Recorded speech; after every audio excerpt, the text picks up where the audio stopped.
So I briefly brought up Phobos in the discussion yesterday after the keynote. I also brought it up in one of the after party on Monday.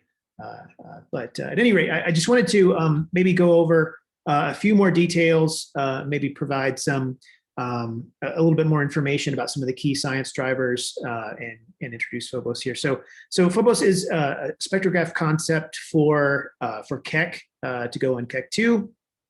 We'll go in the Naismith port. So essentially, this is a multi-fiber spectrograph, massively multiplexed multi-object spectrograph that consists of 3 spectrographs. And there's a variety of configurations that I'll talk about on the next slide. But so it's a 20 arc minute field of view, 1,800 fibers total with varying configurations, blue sensitivity down to 3,100 angstroms at a resolution of 3,500. And some key features you see here on the left, the 3 spectrographs, and then on the right, I zoom in on the focal plane module.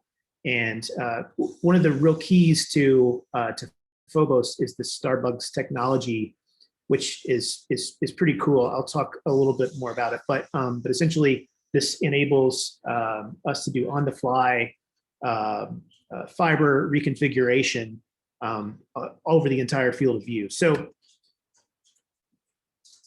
these are the 3 modes where we can allocate these fibers in different ways. So I mentioned there are 1,800 fibers. We can use those individually, placed in individual objects or sky throughout the 20 arc minute field of view, or we can use these IFU modes where you have essentially 15 bundles per spectrograph of IFUs that contain 37 fibers apiece. We can use those. Use one of the spectrographs for IFUs, the other 2 spectrographs for individual fibers, or one of the spectrographs for individual fibers, and 2 of the spectrographs for IFUs. Or we can do a monolithic IFU, one monolithic IFU, or use them all as these mini IFUs. So it's a very versatile instrument, near and dear to my heart and many of yours as well. Is one of the key programs that's really driving the design of Phobos, and that is a CGM and emission program, as we've heard about previously today as well. But the idea here is to use these mini IFU fiber bundles on large sample of galaxies, about 200 that I just showed here, a mock sample that I created. For over a series of nights that would be concurrent with the cosmology program.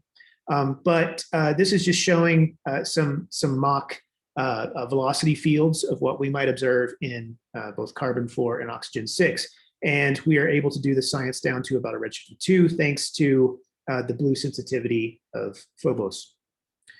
So this is part of a sort of larger key science program. The CGM and emission is one facet of the so-called Galaxy Ecosystem Program, which consists of the CGM emission mapping that I was just talking about, as well as an IGM tomography program where we would take structures that are detected in the PFS Strategic Survey Program, which will do IGM tomography down to about a redshift 2.5 with Lyman alpha absorption.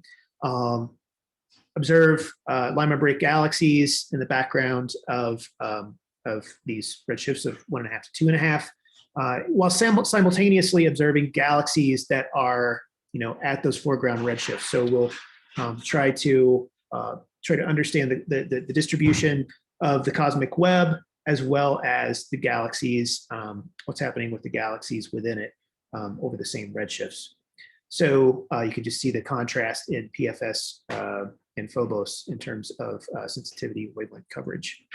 The CGM emission mapping program is to be run concurrently with a cosmology program that includes several deep drilling fields where we'll observe for 100 hours in each of these fields And the idea is just kind of shown over here on the right, is to try to develop a very deep spectroscopic training set for photometric redshifts that will accompany the Rubin Observatory and WFIRST.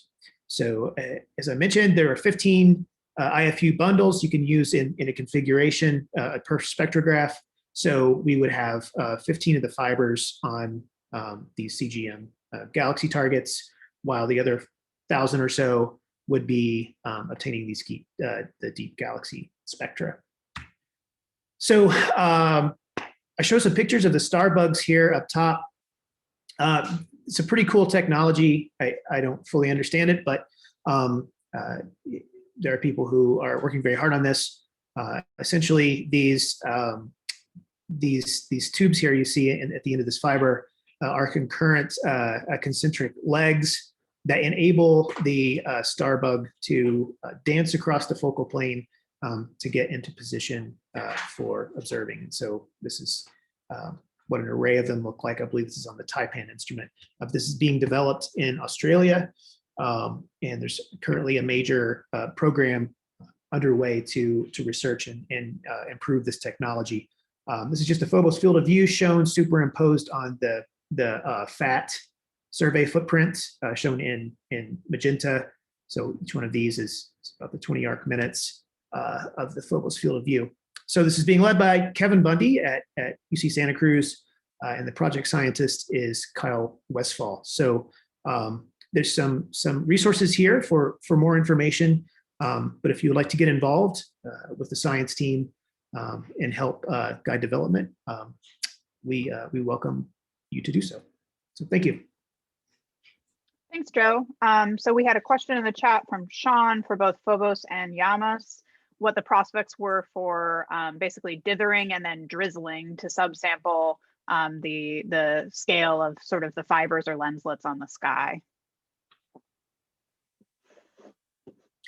Yeah, that is something we're definitely looking at for Phobos. And Kevin Bundy is an expert in this, working with and has demonstrated this kind of technique with manga. But yeah, so the idea is, I think for the CGM program, it might be difficult just due to the long exposure times. But the idea would be to try to maximize the spatial resolution as much as possible within that 23. We just don't have a lot in terms of the physical scale. 23 kiloparsecs is kind of like the radial extent. So we just need to preserve as much of the field of view as possible. Rob, did you have a? For YAMOS, I think we would definitely like to do that.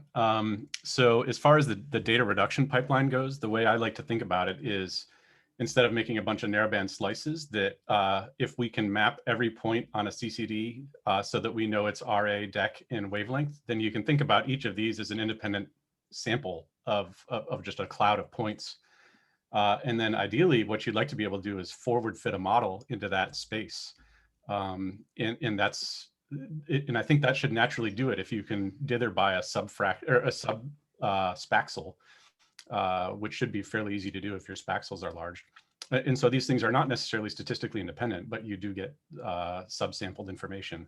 And I think that's probably the optimal way to do it, and what I would like to go for. Well, we also will be able to do, but the reason for doing the odd and even fiber thing that I showed was so that we can do nod and shuffle as well. So using the interstitial spaces. So how those two things combine, I don't really know, but I think that's the way I'm sort of thinking about it. We'll see if we get there. Perfect, thanks. And just for reference, on MOS, we're also planning to implement a subpixel dithering strategy to actually get higher resolution as well. All right, so I think we should probably move on. Joe, there's a question in the chat for you that you could address if you have time, the limiting magnitude as well. But let's move on for now to Nicole.